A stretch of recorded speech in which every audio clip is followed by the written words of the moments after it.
thing about you guys was when we had the breakout devotions, and I just see you guys all spread out just with Jesus. Just that's what it's all about. It's just about Jesus and just us loving Him with all of our hearts. And when I see you guys doing that, I'm just like, oh my goodness, it's like eating a Twinkie or something like that. It's like oh, that's so good. It's just so good. And then when I see you guys coming here, we're all united. We're just like a big happy family, aren't we? We just hug our friends. We just love Jesus. That's why we're all here tonight. And but this is what I'm scared about. This is what I'm scared about, guys. I'm scared that this is just an event. That we don't really love Jesus with all of our heart. I'm scared that the reason why we go and read our Bibles is because we're told to. I'm scared that the reason why we just sit here and jump with all of our hearts and sweat our hearts out is just because, everybody else is doing it and there's just a crazy, awesome band. And I just wonder if this is going to continue on when we go back to our churches. That if we're going to worship Him with all of our heart because we're just so madly in love with Jesus. And that's what I fear, that this is just another event and we're just coming in here and singing the songs and worshiping, and it's just so awesome.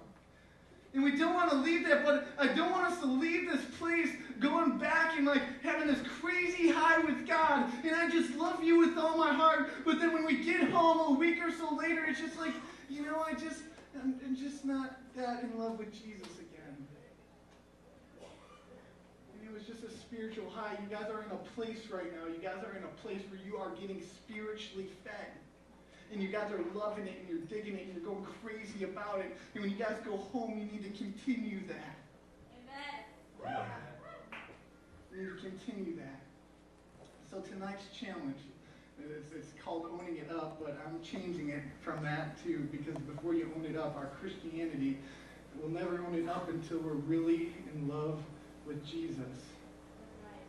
And my question to us tonight, my question to me is, I've been getting ready for this message, is am I really in love? Am I just really in love? Has anybody been in love before?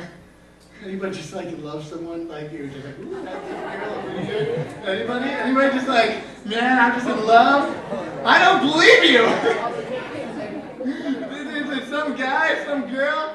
Yeah, you got one over here. Dude, that was me at one point. I'm like dumb when it comes to relationships. Within the first week, I'm much I love you, and they're just what's your deal?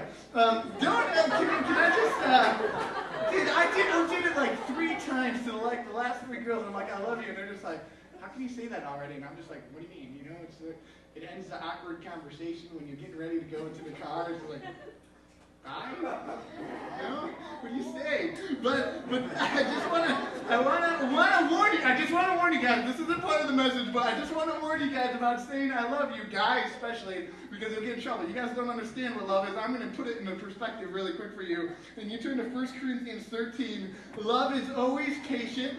It's always enduring. It never fails. It always perseveres. So guys, if you're going to tell a girl, I love you. I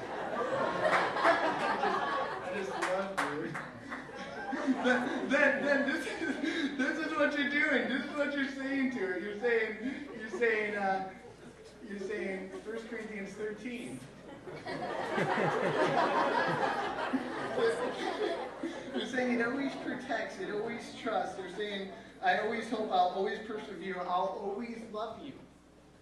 Even when the bumps come in about, a couple months or so, I'm not going to abandon you. I'm going to be with you. But we say that, but then all of a sudden when the bumps come, we're well, I just don't think we're compatible anymore. And I'm kind of out. And then we throw the God thing in there. It's God, I was talking to God, and you never had a God thought for who knows how long, and it's God's will that we don't be together. It's why would you come up with that one? So before you say that, I love you, just, pull out the wedding ring next time you're about to say that, and say that to him. But anyways, about the I love you, we're just going to go with it, because I'm an idiot, and I always said I love you, and at this particular girl, I said it to, I'm not kidding, I always said it within the first week. I don't know what was my deal.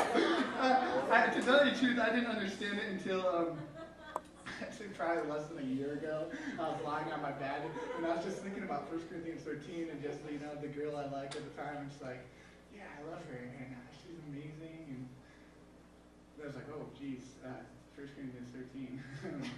Where's my wedding ring, everybody?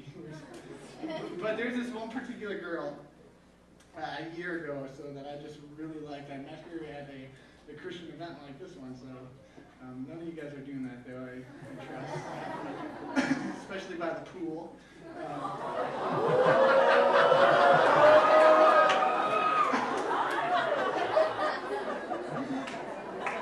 See, I don't think it's fair for I don't think it's fair for the girls that the guys can have their shirts off. That's a lust waiting to happen.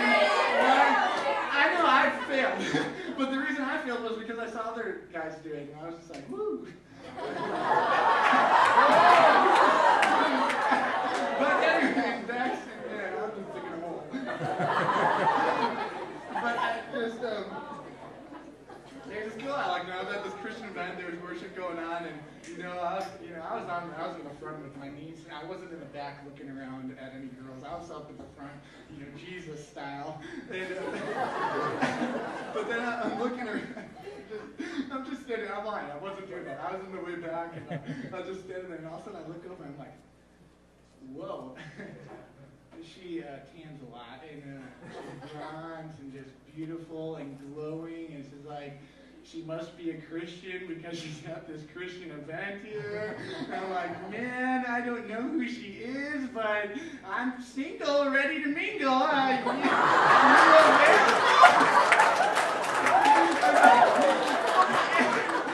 didn't know how to, approach her. I don't know the techniques. That was, a year ago, and I don't know these things.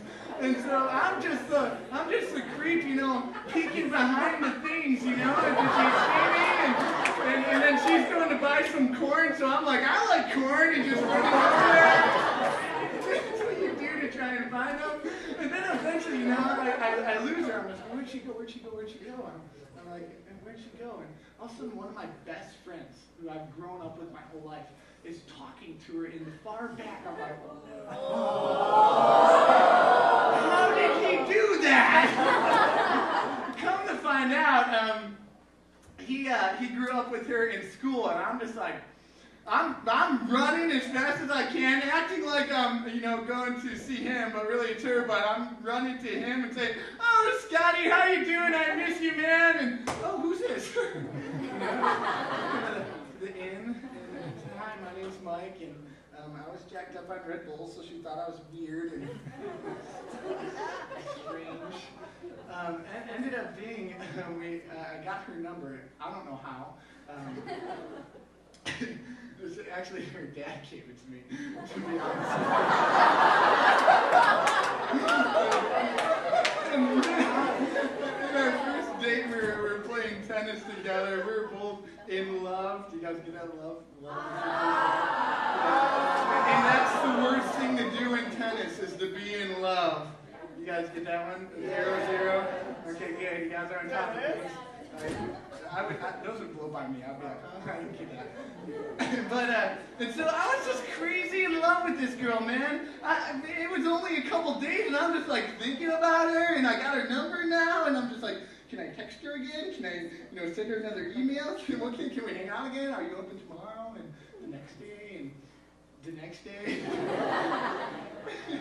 You want to go get coffee, and eventually we just, just started growing together, and it was just so amazing, and I would think about her, and one time she was off to work, and I'm a bum, I don't do anything, so I go to her house, and she's one of those